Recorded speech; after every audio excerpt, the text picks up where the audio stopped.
What's up, everybody? Welcome to the Channel 135 podcast. This is the show we talk about our favorite things in life, movies, TV series, and pop culture. My name is Cams, and I'm your host.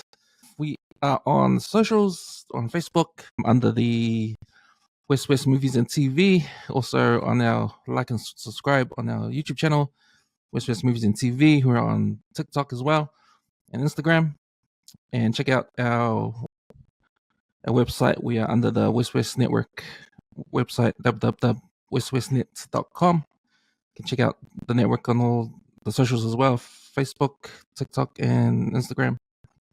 I am here with one of the brothers that are regular on our NRL podcast, the 135 Footy Show. We got Bobby in the house. What's up, man? What's up, Camps? Yeah, it's good, bro. Missed out on last week's one, but yeah, good to come back to talk a bit about the latest episode of Alien Earth. So let's get it on. Yeah, that's right, man. Yeah, we missed you last week, but yeah, you're right. We are here to break down and review and react to episode 6 of Alien Earth that dropped on Wednesday. Episode 6 called The Fly. Yeah, man. Pretty good episode. We'll get into that. But first, I want to ask you, man, like, since you never came on last episode, for me, I don't know if you heard the episode we dropped, but man, we enjoyed it, eh? I thought that was the best episode of the series so far. And how it sort of took me by surprise, because I didn't expect to have a flashback episode showing what happened to the Megano and what we saw. We saw bits of it in the first part of episode 1. I didn't expect to go back there, but we did. And it turned out to be, for me, like a mini Alien movie. So a prequel within a prequel. So I thought that was pretty cool.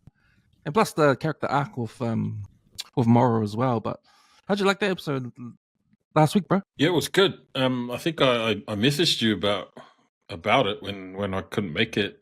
How, you know, the whole time you're sort of seeing Maro as this like bad guy character, right? He's trying to get all the stuff back, and he's being real manipulative to slightly, and he's trying to get him to get the alien, the xenomorph out.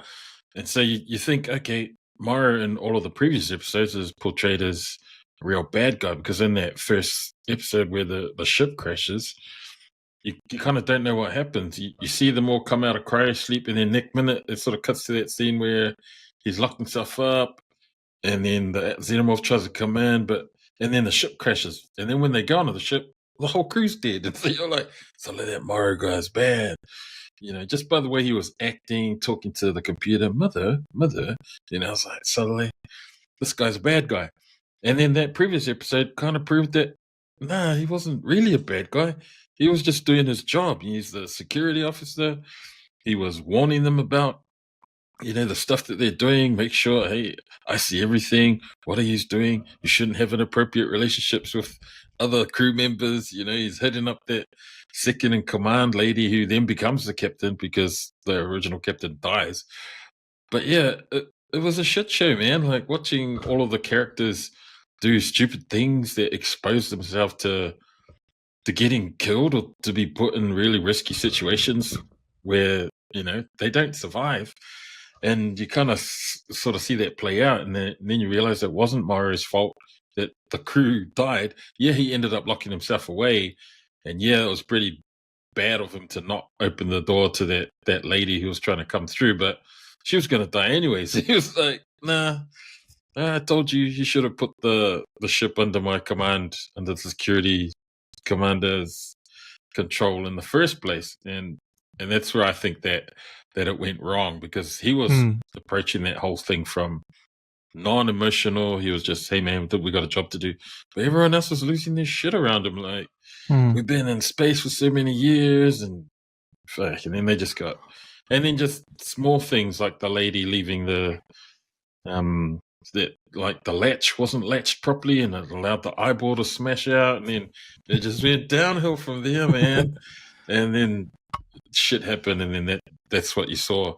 But it was good because it cleared up that whole sort of backstory where it gave you there was all this mystery around, you know, when the Magna crashed in the first place, and damn, what happened? And the story kind of just started there, and I was like, holy shit, there's a lot happening in these first couple of episodes, but you don't know what happened. It kind of just went from this crew waking up out of cryo sleep to everyone's dead and the ship's crashing.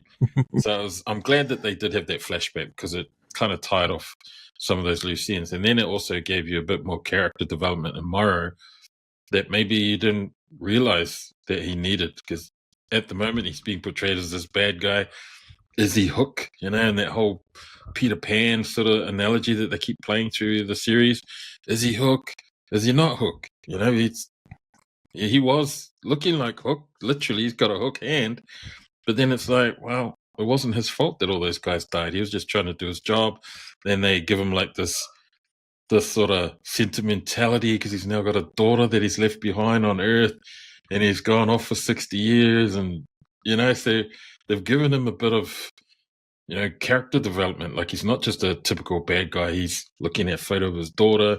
He knows that he has to go to, secure a future for her or whatever his reasons were, but he knows that he has to leave her behind to go into space for however many years it was. So yeah, no, I thought that previous episode was good for tying up that loose end and for clearing up some of that mysterious beginning when Alien Earth first kicked off. Yeah, with the Maro character. So now we're shown, like you say, this backstory, but also the reasons why he's loyal to Weyland Yutani. Like, he talks about being a kid off the street that he's got a bad arm. Yeah. So they fixed his arm up and took him off the street and gave him a job, gave him some responsibility, made him into a cyborg. But alternatively, if he stayed where he was, probably probably something different. But yeah, man, that's where his loyalties come from, and because of that, so he's gonna do everything what it takes now, because it's like 60 years in the future. His daughter passed away. He got that letter. Oh yeah, he was reading that detail. and it said the letter was telling him that his daughter had passed away. Oh, okay. So he's got nothing, but yeah, the only thing he's got is the company now. The company that saved his life, it sounds like. So now he's all in. He's 100% he's in. A real company man. Yeah, he's a real company man. That's right, yeah, man. So now he's gonna do what he's gonna do, and I think for that, like, when you text me you're coming on, but you text me how you felt about that part, and I said, man, I'm Team Maro now. It's like that, eh? Like before, it was a bit of a villain asshole guy, but now he's like, oh yeah, nah. because the other reveal was that Boy Cavalier, he was behind the sabotage stuff. The reason why the ship crashes is Boy Cavalier, so that makes him the real bad guy now, eh? Yeah. So we want him dead now. There was a flip. You're right. There was a flip. It's a flip. Yeah, that's right. But yeah, man. So that made this TV series real interesting now, and yeah, man, I really liked the episode, like that flashback back bit, and even itself, like as a standalone episode, it's a mini Alien movie, man. Yeah.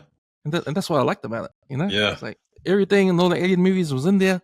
Got the tension, got the aliens, got the stalking alien, even the chasing of the girl through the corridors like an Alien 3.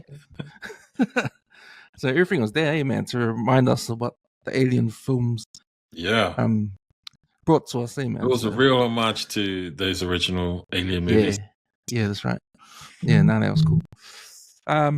Yeah, man. So now we got episode 6. We're back in now, I guess, and we're back to the lab over in Neverland Island, or whatever it is. So yeah, man, we're gonna do the channel 135 spoiler alert, and I'm gonna do the recap, and then we'll get into the scenes. Spoiler alert! Spoiler alert! Spoiler alert! Spoiler alert! So episode 6, The Fly, directed by Olga Hulk Dutta, written by Noah Hawley and Lisa Long. As the xenomorph evolves, Wendy tries to communicate with it. Meanwhile, Nibs undergoes testing, prompting Atom Innes to demand her reset. Arthur refuses and is fired under threat of execution, while Dame Sylvia reluctantly accepts.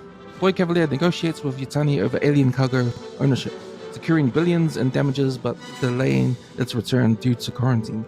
Back at Neverland, Toodles is killed by an acid-spitting fly after a mishap in the lab, and Wendy, disturbed by Nib's behavior, learns she was reprogrammed.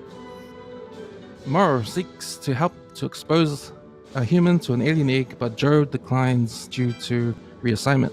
Before leaving, Arthur disables Wendy's tracker and gives Joe a boat code to help them escape. Later, Slightly betrays Arthur, locking him with a facehugger that impregnates him while Kirsch watches on silently on his iPad. Slightly hides the body as chaos brews in the lab, and that was your Channel 135 episode recap. Oos, man. How'd you like this episode, man? This was that episode where you kind of knew shit was going to happen, right? They've got these aliens species off the ship, and they refer to it as the zoo, right? It's the zoo. And now they've got them, now they're on Earth. And so it's like, man, how are they going to contain these freaking alien species now that they're on the planet, right? They're planet side now. They're not up in space anywhere. And they refer to it like Well and Yutani were talking about how, Yutani, because they're not well in your day, talks about how they were going to take them to an off-world facility somewhere. You know, that's where they were going to be stored, because in that first scene where they're sort of, talking through details with the lawyer and blah, blah, blah, and he's like, so you just brought these alien species and it's against this code, blah, blah, blah. No, we were going to send them away. There's all that sort of stuff going on, but I find it interesting. Like, the episode's called Fly, so maybe it's a reference to those fly aliens that end up killing Toodles, Isaac, whatever his name is. He's dead now. It refers to that. But the other take I took from that is, that saying, like, fly on a wall, where I wish I was a fly on the wall where I could just sit there and just observe shit happening. Two things I think act that like a fly on the wall. So one is the eyeball, the sheep. He's like just observing everything that's happening around, like, the stupid idiot doesn't realize his strength, and it's like a little bit, and he yanks the door off, and then it's like, I've effed it up, and so now and then all of that shit happens, and he's just watching it from his sheep eye. That bit where he nudges the thing scares Toodles, and he falls over, and then all you hear is this, and I was like, this idiot's locked himself in. He's locked himself in. And then as soon as he puts the eye down, turns around, I knew it. And then the second one is Timothy Oliphant's character. So Kirsch, he's watching on his little iPad thing, and he's just observing all of the chaos that's happening around. He can see all the shit that's happening in the lab. He can see Slightly luring that doctor into the thing who gets the flipping face hugger on, and he's just watching it. And Boy Cavalier turns around and says, "Hey, is everything all right?" Affirmative. I was like, what is this guy's role? What's his purpose? He's just like using everything that's happening on Neverland as like his own little sort of experiment thing. Like, he's running his own little experiments within experiments. So, man, this episode had a lot going on, and that was all the major actiony stuff. But then you've got all the character development. You've got like the shit that's happening with Nibs and how her memory got wiped, and then you've got Wendy, getting angry pants about that, and then confronting Dame Sylvia about, what did you do? And then you've got that sort of dynamic between Wendy and her brother happening, and he's wanting to try and get her off the island, and he's sort of talking about, we need to make a break for it, and then flipping Arthur tries to help out, and I'm going to disable all the, like, there's all this shit that's going on. It's like a sub story to like the main shit that's going to happen. So, man, there was so much that happened in this episode, and I'm looking forward to the next one, because you can see that the shit's just building up and building up.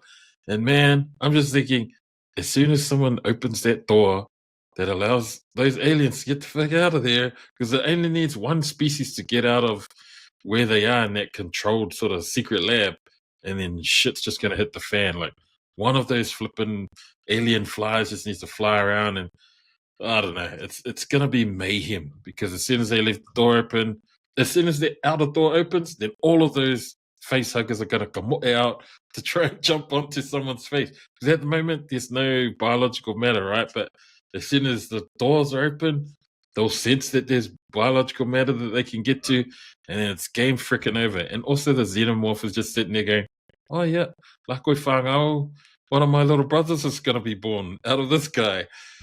So it was such a massive episode, and they filled and crammed a whole lot into it. So, yeah, I thought it was a really great episode, to be honest.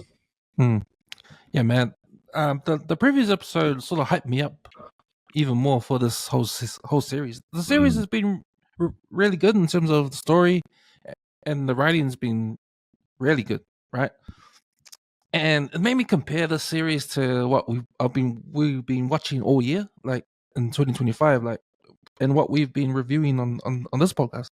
Like we reviewed Andor, and similar to Andor, the writing is up there, eh? Andor's story was up there.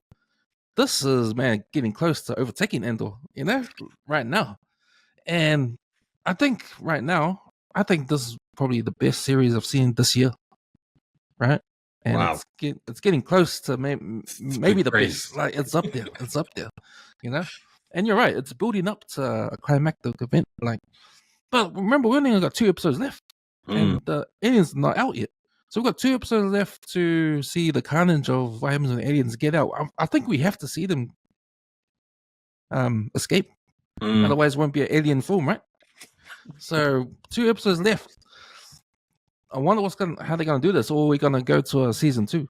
Like we have the same conversation with the Chief of War. Like we're booting up to a battle at the end. It's kind of slow burn.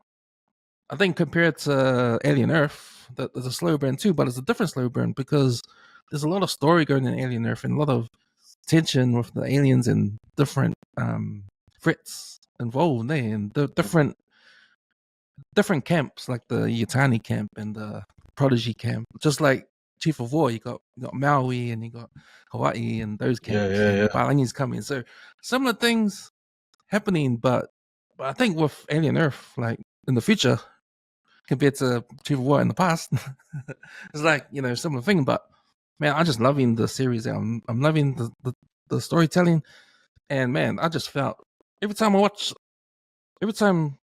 I start watching an Alien Earth episode, man, I'm excited, man. I get more excited every time. So this is how I'm feeling right now, man. And this episode 6, The Flight, ain't no different, man. Because, man, I was fucking scared, man. When that part when, those creepy crawlies, man. Like, I hate these horror films with insects and all that kind of stuff. Because when Isaac gets killed and those flies come down, I was like, oh shit, I'm trying to buck my eyes, like, like I was squeamish, bro.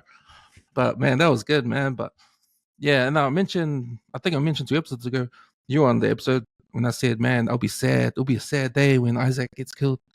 And it was, man, because, man, Isaac, we know he's a little kid, but you know how he wanted to be a scientist? And he was so excited when Krish, he rang him up, said, can you go feed the aliens? And he was like so excited. Oh, cool, I can go. There's no one in the lab. Said, oh no, you can go all by yourself. You go, oh cool, I'll go by myself. So he's real excited to do that, like little kid styles, But did Krish know this? Was Krish setting him up, knowing that he's a kid, he'll do something wrong? Because he was telling him on the phone, I think so. Remember to do all the protocols. Remember he knows damn well that kid doesn't stick to the protocols. And he even lied about, is Curly there? You can take Curly there. No, that's all right. I can go by myself. And then they ask, where you go? I have to go and do this guy in Winger for Krish. He says, I got to go. And do you need help? No, I've got this. You could kind of tell that he was going to stuff it up. That brings me to one point that I get a little bit annoyed sometimes when the acting kind of gets overacted a bit or not quite convincing, because that they're meant to be children inside these adult bodies, and sometimes they kind of overplay that whole thing, and they act like how an adult thinks a child should be like. And it's like there's that scene just before Toodles or Isaac goes down, where Slightly's with Smee, and Smee wants to play with him, and then Slightly's still trying to talk to Maro, and then Maro goes away, and then Smee's like, "Oh," and he's standing there like this, like, "Oh, you should come play." That reminded me like a Dave Chappelle skit, like when Dave Chappelle acts like a kid. "Oh, come on, come play with me, man." And I got that vibe, and I was thinking, so like, these guys are unconvincing as children. Like Smee, and then that was the thought that popped into my head. I was like, man, these guys are like adults thinking like that's how a child would act in an adult body. Like they're trying to protect, and it didn't come across as being real enough for me. And then enter Isaac when he goes into the lab to feed the animals. Yeah. Shit. Oh. An adult would be like, "Oh shit, I need to hit the alarm and call somebody." But he's like, "Oh, I know. If I can't get in through here, I'll just color the door. I'll just open the door and feed him that way." Boo! Oh, you stupid sheep! And then I was thinking, so that's exactly what a kid would do. So it went from, man, I'm not convinced that these guys are portraying that childlike quality of what they're meant to be like inside these adult android bodies, these synthetic android adult bodies. And then that very next scene where he acts so childlike, doing very convincing childlike things after he's stuffed up by ripping the door off. Oh shit. Oh, nah, I'm gonna keep doing it because Kirsch told me that I need to feed all the animals. I'm gonna go feed. Oh, I better just open the door and go feed. And I was like, suddenly he pulled me back from having that thought of, I'm not convinced to, okay, yeah, all right then. Erased it from my mind when he did all of that one scene. Maybe it was because the actor actually was more convincing than Smee was to me. Smee came across as, I didn't really believe that he was trying to be kiddie, but man, Isaac went and then he did that and got killed. He got all scared, like legit scared when the fly came down. Yeah, you're right. It was a sad scene, man, when he died. But yeah, that was one thought that popped into my head. And then that whole, when Kid Cavalier's just reading, he's narrating from that book, Peter and Wendy. And like, I don't know if people who watch Alien Earth realize he's not reading Peter Pan, he's reading Peter and Wendy, which is like the original story that the Peter Pan cartoon was sort of born out of. And it can get quite dark because it talks about how, if the Lost Boys age out, they're not allowed to stay in Neverland. They have to leave. But it doesn't talk about how they leave. It just says that Peter takes care of it. Like, how does Peter take care of it? It implies some really dark themes, like, oh yeah, Peter just thins the Lost Boys out. Like, as new Lost Boys come, so that we're going to thin the ranks out a bit. How's he doing it? It's real interesting because you kind of are used to the Peter Pan cartoon version of that whole Lost Boys story, but he's reading from that Peter and Wendy, and I've sort of gone online and read excerpts from it, and it's dark, man. It's so dark. Like, they talk about how Peter steals souls. Like, he steals these kids from people's homes to go. Yeah, it's a pretty dark story. So, there was heaps happening in this episode. Yeah, heaps, all right. And I just want all these aliens to escape so we can see what happens when they're out there in the open. Because in confined spaces in that lab, when there's only one person there, man, that's freaky, man. That's freaky. Yeah, you're right. Heaps of scenes, heaps of good scenes in this one. There's the scene in the beginning, the arbitration scene, which was interesting. So they have a little powwow with Yutani because of the Yutani wants to get her aliens back, and we know why. Boy Cavalier doesn't want to give them back. They have this arbitration scene, and it's just funny how Cavalier walks in with bare feet and he's all like smug, like a like, man, you just love to hate that guy, man. Hard Even out. more now, eh? Yeah, as Islanders, when you see him put his feet up on the table like that, I was like, Oh, yeah, Teach man. you, my. And then he's like picking shit up from in between his toes, and he's like, This guy, like, he doesn't even care about that meeting. And I don't need money. I don't even know why I'm here. Yeah, he Yeah, doesn't so even. yeah, and that arbitrator dude, he's the most useless arbitrator dude. He doesn't even do anything there. But yeah, that was an interesting scene because you see Yutani in action, and she just gets smoked there in those negotiations. Hey, man. So I think she did. It looks like she didn't really understand who she was dealing with there. Nah. So he came back with a good reply when you were saying about the quarantine stuff. Oh yeah, we'll give it back, but you need 6 weeks quarantine. That's the law. Well, he's like probably the most intelligent person on earth, right? He's got this mega massive IQ, and he's creating these synthetic people so that he's trying to create someone who's as intelligent, if not more intelligent than him. So, one other thing that highlighted was the power of the five, right? They talk about the five, and then it's like, well, they must pull some serious weight because they've pulled these trillionaires from wherever it is that they've come from into this meeting, and Kid Cavalier has to come, and Yutani has to come, and it's like, well, when the five call on you, doesn't matter who you are, CEO, trillionaire, owner of your respective corporations, you come, right? And that's what one thing that I saw, that I took away from that first scene in the arbitration, was that, there's quite a lot of weight when a hui gets scored, a meeting gets called from the five. You got to come, and I don't know what the repercussions of not attending, but it was interesting to show that sort of power dynamic between those two. And then the scene in the lift. Oh yeah. Between Well, what do you make of Kirsch, that scene? Because that Kirsch and remind you Maro. of other stuff? Like for me, it was like Heat. You know the scene in Heat when Al Pacino and Robert De Niro are sitting in the cafe having that little conversation, like the two enemies, like the two rivals, like that was a cool. I reckon that was a cool scene, man, because they were like feeding each other up with their. Yeah, it was a dick measuring contest, bro. Yeah, man. It was like, oh yeah, yeah. He was talking about, every time I slice up synthetics, and it's cool because they don't feel pain. So, that's interesting. I thought that pain would be your objective. Like you. Yeah. I'll slice your hand up, and then you'll realize that you are just human. So this guy. Okay, I'll see you soon, old toy. Yeah. That was the, what do you call it? Like the weigh-in.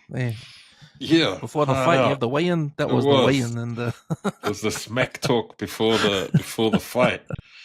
Yeah, but it's interesting because Maro doesn't know that Kirsch knows everything. The Kirsch, listening in. Yeah. So some of these conversations that happen with Wendy and Sylvia, even with Kirsch, when he comes and gives advice to the synthetics, like it's almost like he's AI ready to get information in and take over. Like the theme of AI taking over. Like the right now, we're scared of AI. Like we're scared of Skynet and Terminator happening. The computer's taking over.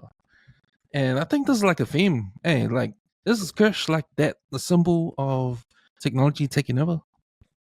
He's just buying his time. He's doing all the, like we don't know what his plan is, but it looks like he's experimenting on if he can do it.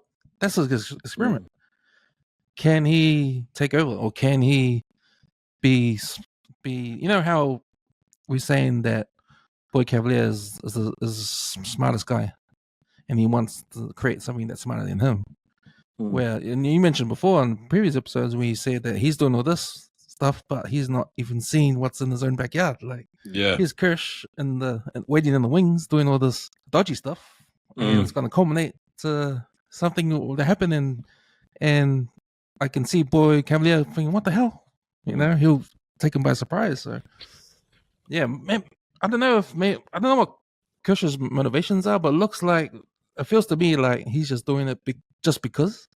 Yeah, because he can, and he's wondering if it can happen. So yeah, But yeah, that's an interesting thing when it plays out. Maybe next 2 episodes in that. Yeah. Yeah, because hopefully they're able to tie that loose end up. You kind of, I felt real sorry for Arthur because he was just trying to. Oh yeah. He was like real sympathetic towards the kids and those synthetic bodies, like, you know, and he was hard out, pissed off that they were going to wipe Nibs' memory, and you know he was really caring towards Wendy, and her brother sort of pointed that out. Hermit was like, oh, you know, I can see that you have a real, you know, care for the synthetics, and he's like, oh yeah, I do. Yeah, I even tried to help him out, but I felt sorry that he ended up being the guy getting the face hugger stuck on, because man, you could have just picked some random security guard or something, you know, some nobody. Yeah. But I guess there's a little bit of emotional investment in these characters now, so you know, you got that guy getting the face hugger, and then you've got old Isaac getting his face melted off with acid spit or whatever it is. So yeah, man, there's lots going on. It's funny because when he went in to like feed the animals in there, and then he's like, oh, he's got this hay and shit. He's trying to feed the sheep. He's like, oh yeah. And then when he picks up that tray of like rocks and bits of steel and metal, and I was like, where's he going with that? And he was going towards the flies. I was like, oh, silly. Something's going to go on here, because those look like bits and pieces of you, bro. Yeah, exactly. Like metallic bits, synthetic parts. And then when he fell over, I was like, oh man, they're gonna eat him up. And sure enough, they did, man. They were hoeing into him when he fell down. So yeah, it's pretty good special effects, man. It was it looked pretty cool, but sad at the same time. Yeah. I was wondering about the death of Arthur. If we had enough to feel sorry for him, because he didn't really have a conversation with his wife after his wife sort of betrayed him at that a little bit there. Yeah. Oh, yeah, you're fired. And at least his wife said, "Why? Hey, she didn't expect that." Nah. But yeah, she was.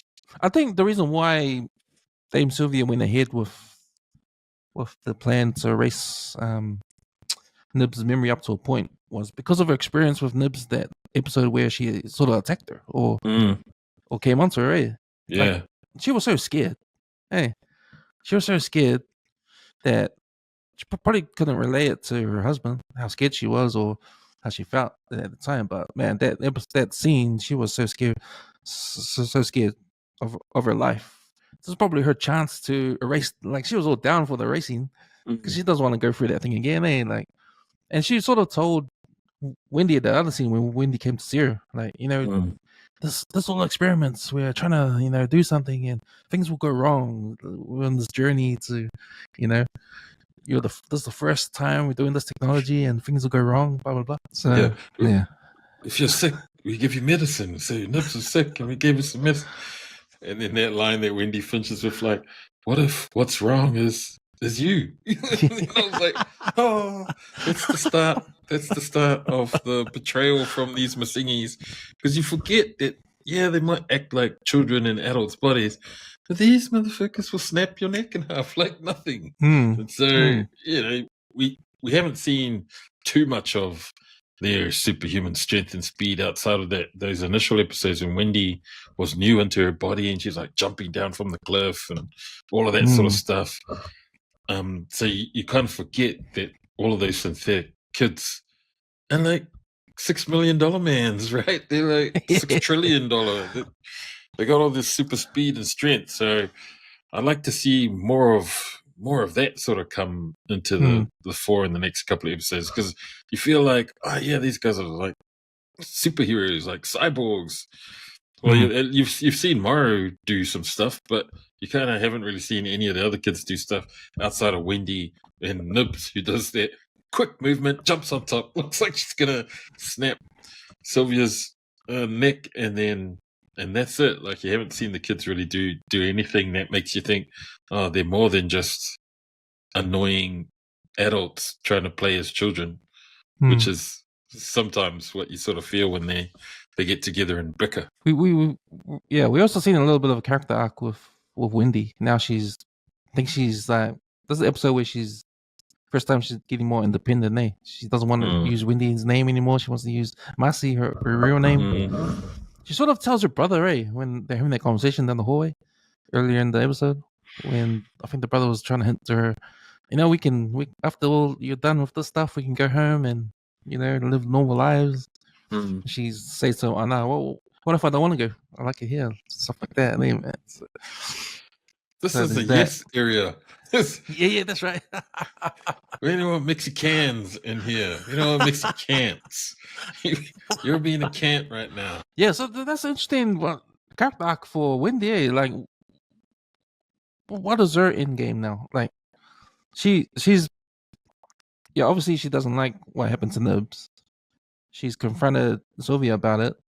She's getting more information on who she is in terms of what she was meant to be doing under this company, or who she is, and she's getting a little bit of independence now. She wants a little bit of independence, so she knows she's talking to these aliens. She sort of hints that she's saying the aliens, they weren't asked to come here. She says that. So I'm wondering if that's how she's communicating with them. She knows what they want. Yeah, I turned the subtitles on when I watched to see if there's like any secrets given away in subtitles. Like, oh no, it's just alien noise. Yeah, man. They're not having a conversation; they're just making alien noises.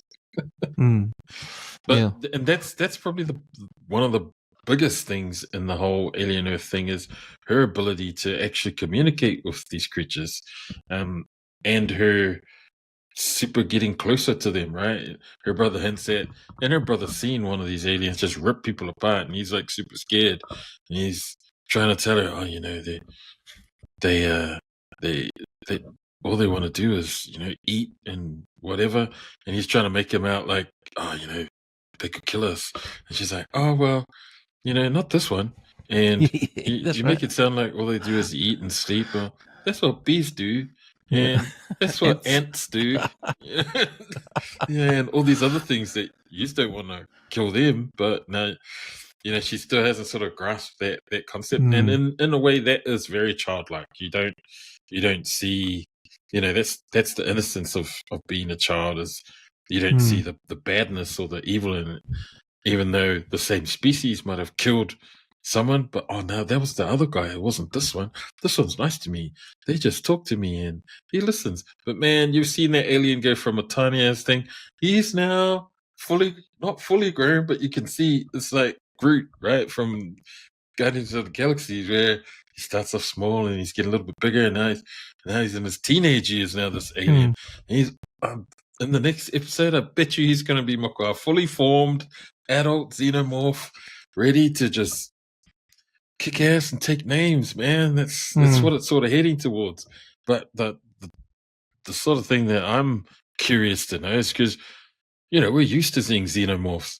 There are all these other freaking alien species there now that you're like, well, fuck, what happens to all these other aliens? Because they look equally as scary and as formidable. Like the eyeball looks like he's just super intelligent, and holy shit, I don't know what he's going to get up to. I mean, he even attacked the xenomorph when he was inside, in that last episode with Maro, where he was the engineer, and as the engineer, he was jumping into the back of the xenomorph, trying to fussy this guy. I was like, whoa, okay, that eyeball is badass. Like, we'll do anything to try and then, there's all those little freaking creepy crawly critters, and fuck, those guys are scary as shit.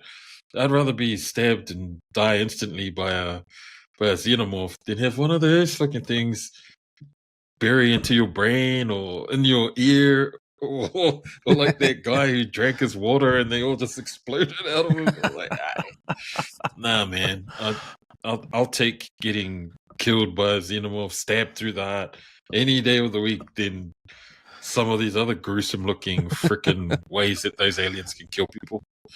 Yeah, those ticks. Not those ticks. Not that eye either. Not even that fly, man. I mean, these are the worst ones. So I'm waiting for that plant to do something like. Oh yeah. We don't know what that plant's all about. So that plant is just got this giant looking flower thing that's just.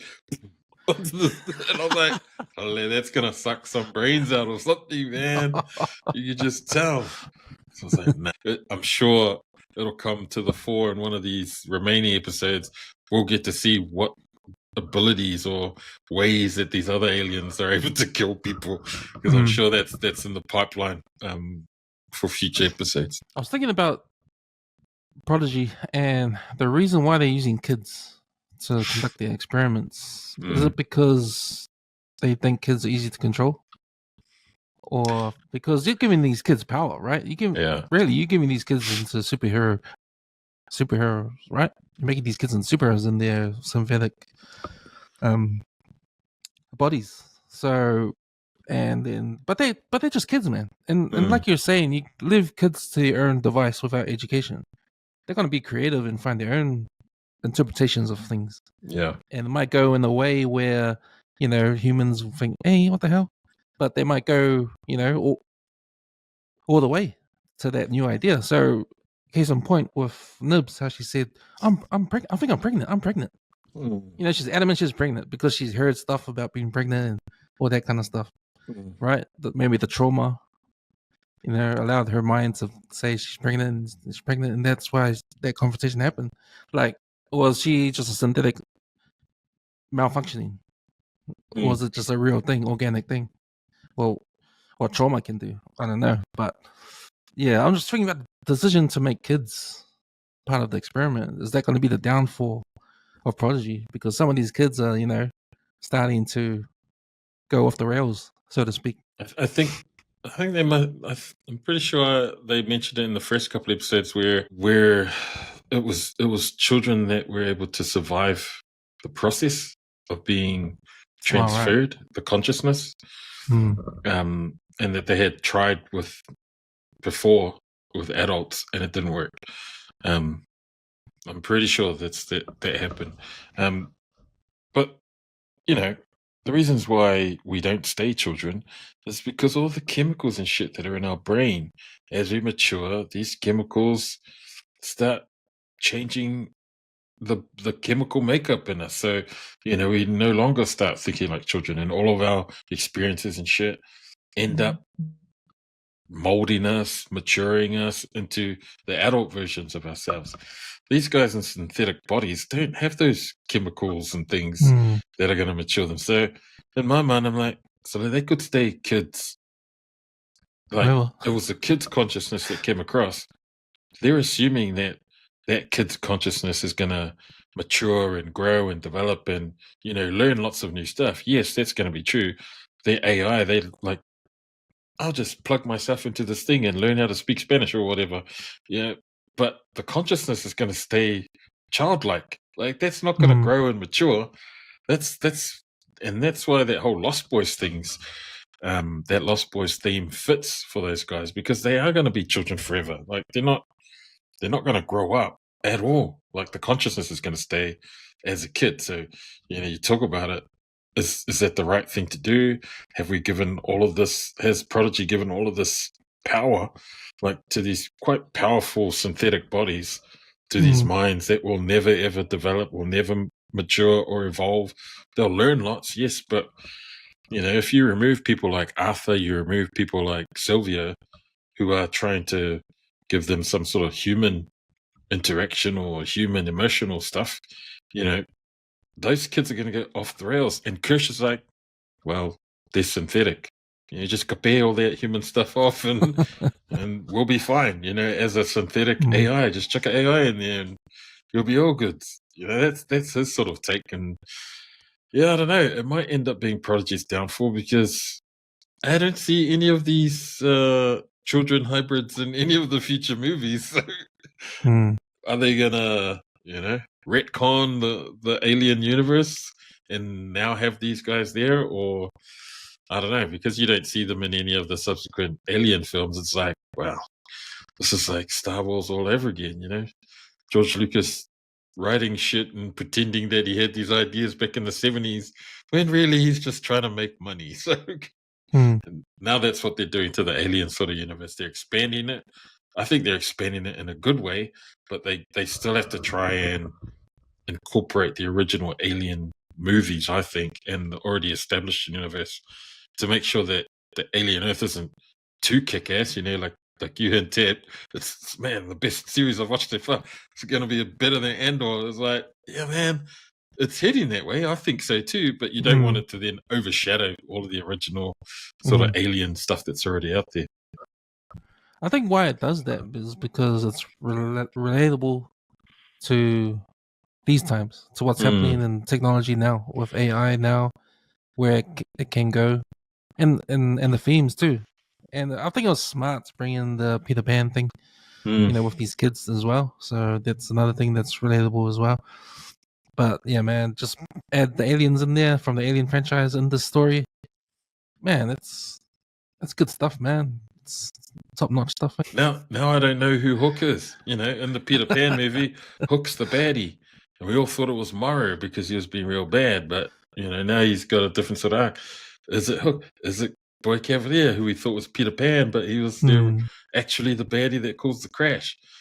Is it Kirsch? Because this guy, Kirsch is sort of just standing back, letting things happen. He knows that shit's happening, but he's not doing a damn thing about it. He's just letting it unfold, and he's not telling the humans. And yeah, you kind of don't.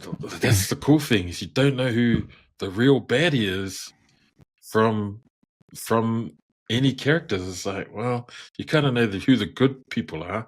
They kind of sort of stand out, like the Wendy's and her brother trying to be good, but all the baddies, like there's so many, and then so many in betweens. Like slightly, he's just acting bad because he's getting manipulated by Mara, and he doesn't want his actual real family to get hurt and to have any harm come to them. So yeah, I don't know.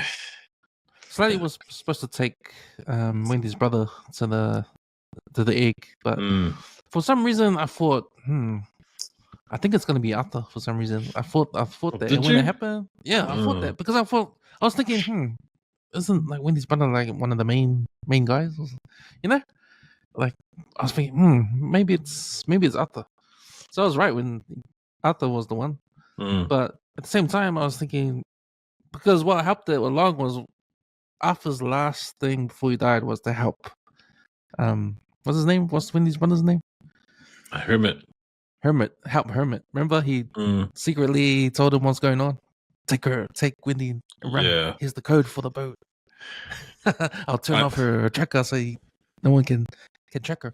So her tracker's off, so she can roam without being tracked now. Yeah. Right. So that's the last thing he does. So the final. All these films when the character is gonna die, they do a final good deed or something like to carry the story on. Yeah. Whatever. Yeah. So.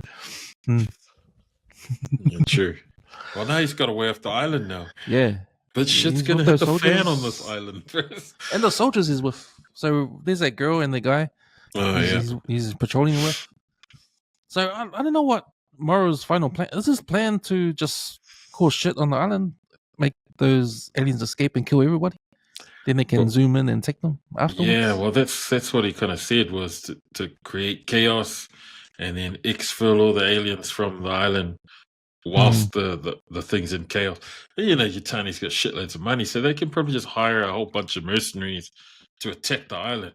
But, they know that it's coming, right? Because they left there and all of their security personnel are sort of on high alert. Like, the security's gone right up through the roof. They kind of know that Yutani's not just going to sit back and take it, because we ain't waiting 6 weeks quarantine. You could have extracted all you needed to, or taken your own samples. Yeah, but Boy Cavalier's right though. He's like, man, I ain't giving these fucking things back to Yutani so that I can wake up one morning and a face hugger jumps on my face. I ain't gonna give that shit back to them. And that line that what's her name? Siberian, I think her name is, the soldier friend. Oh yeah, of the radio. Yeah, how she talks about how, but the monsters are here, and she's like, yeah, that's why this is the best place to be. Why? Because I know where they are. Yeah, out there in the world. I don't know where these motherfuckers come from, right? So she's got to really, that's a very good logic. Stay on the island because that's where the monsters are, and you're already on high alert. It's like, yeah, if I leave this island and go somewhere else, I don't know when or where these bug aliens could crawl out of somewhere and into my ear, So she's got a point. Nice, bro. Any other scenes? Good talking points there. Uh, I think we touched on all of them, eh? Was there any other? Yeah, that was pretty much the whole episode, really. Mm. Yeah, it was good. Like they've created all these different dynamics that are happening just underneath that main story of what's going to happen with these aliens. Like you kind of already know that bad shit's going to happen with these aliens on Earth. You're just sort of wondering what all the other stories that they're going to try and juggle and fill in. You know, the relationships of the Sids between each other, Wendy and her brother, Wendy and Sylvia. You know, Nibs, what the fuck's going on with her with all that trauma? You know, and then the higher level corporations versus corporation. But overarching all of that is these aliens that are going to break out of wherever they are and kill a whole bunch of people, as we've seen in every other Aliens movie. So I'm looking forward to that. I gotta say, one interesting scene when you see the baby or the infant xenomorph at the beginning, like real skinny coming out. And so that's what they look like when they're young. But they grow fast, eh? So They grow by super the end of the fast. episode, he's full grown. By the end of the episode, eh? He's fully grown. Yeah, man. We'll finish off by who you thought won the episode. I thought it was, for me, I think Kirsch won this episode for me. Like, he's still able to get away with just observing and all of the shit that's happening that he could easily just squash by telling somebody or letting Boy Cavalier know. And he's just letting all that shit happen. And he's just quietly sitting there. Well, oh, yeah. The other one I think is probably Maro, because his plan to get a xenomorph off the island is actually still happening. Like in the beginning, he sort of hints to Yutani as, there is something, but it's, you know, I've had to recruit them, so there's a high possibility it could fail. But there's also a very small possibility that it won't fail, and that's what you want to happen, Yutani. So leave it to me. And she's given him like all these resources to go and sort that shit out. So yeah, those two, Kirsch for me and Maro, were the two that sort of won, because their agendas are still progressing, whereas the others, yeah, not so much.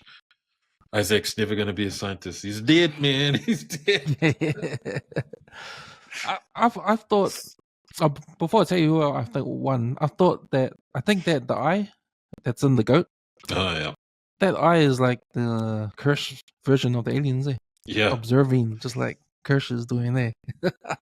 So Yeah, now you're right. the eye and the goat knows how the doors work now, thanks to Isaac.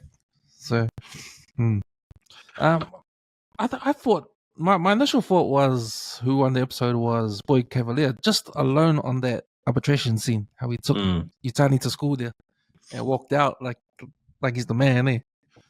Only just that bit, you know. I thought that he won the episode for that. And then second, I had Kirsch as well, because he's still doing what he's doing ever since the episode series started. Eh? He's in the pretty background. much pulling the strings and stuff. Eh? Like, no, he's pulling the strings.